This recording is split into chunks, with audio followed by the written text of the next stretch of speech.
Element 3.5. Management of change. Management of change.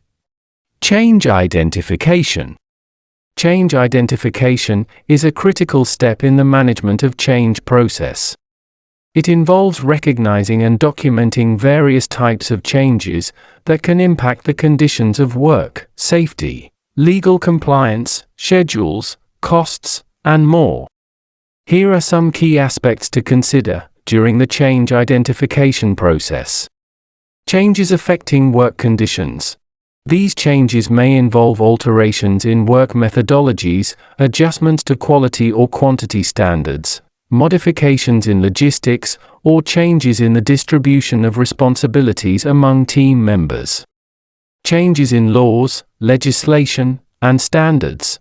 Changes to relevant laws, regulations, or industry-specific codes and standards can have a significant impact on the way work is performed and compliance requirements. Safety-related changes. Any changes that affect the safety of personnel, activities, or the quality and safety of the end product must be identified, assessed, and addressed. Time schedule changes.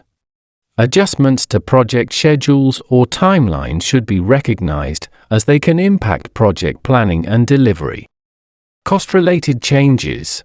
Changes that influence the overall cost of performing the work should be documented and evaluated. Materials, plant, and equipment changes. If there are alterations in the materials, tools, machinery, or equipment used in a project, these changes need to be identified and managed.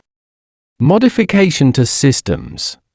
This includes changes to systems, equipment, devices, or rigging that are used in the performance of work. Modification of documents and information. Any changes to critical documents, instructions, or information that could impact work processes or outcomes should be recognized. Effectively identifying and documenting these changes is the first step in managing them.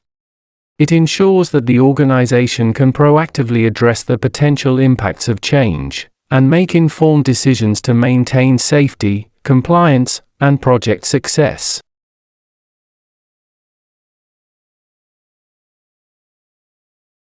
Control measures to mitigate the impact of change.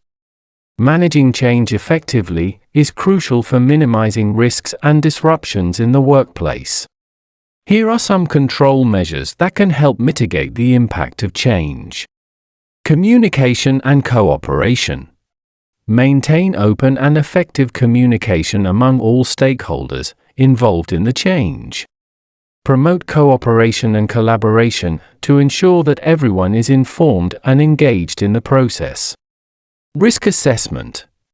Conduct a thorough risk assessment to identify potential hazards and risks associated with the change. Evaluate the impact of the change on safety, health, and productivity. Appointment of competent people. Ensure that competent and trained individuals are responsible for overseeing and implementing the change. Competence is essential for managing the transition effectively. Segregation of work areas. If the change involves new processes or work areas, consider segregating them from existing operations to prevent interference or safety risks. Amendment of emergency procedures. Update and amend emergency procedures to address any new or changed risks resulting from the modification. Ensure that employees are aware of the updated procedures and receive appropriate training. Welfare provision. Evaluate the welfare needs of employees affected by the change.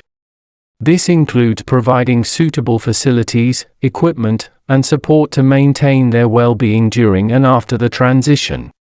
By implementing these control measures, organizations can better manage the impact of change, reduce associated risks, and ensure a smoother transition for employees and operations. Effective change management contributes to a safe and productive work environment.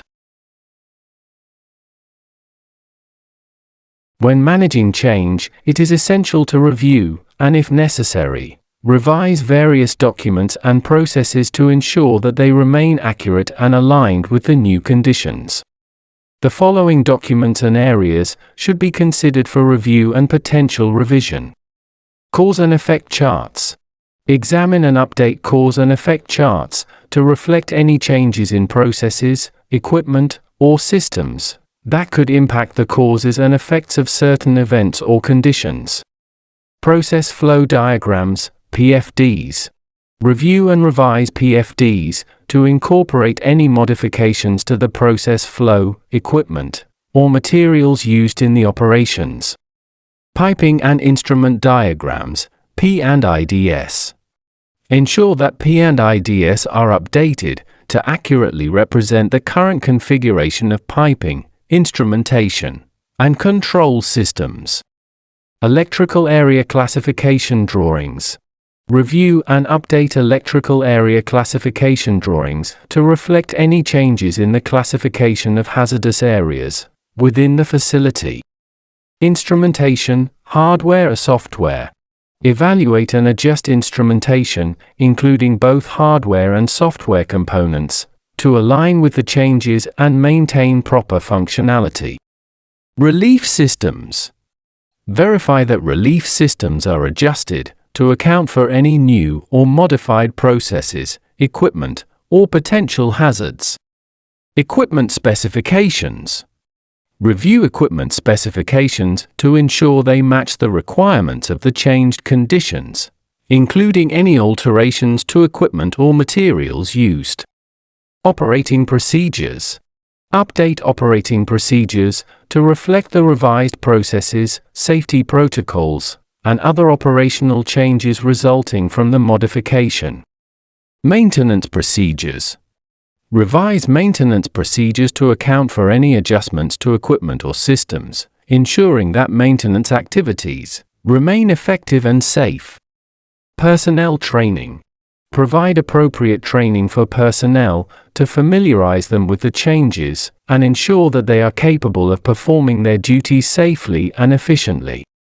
By thoroughly reviewing and revising these documents and areas, organizations can adapt to change effectively, maintain safety and compliance, and support the smooth and efficient operation of their processes and facilities.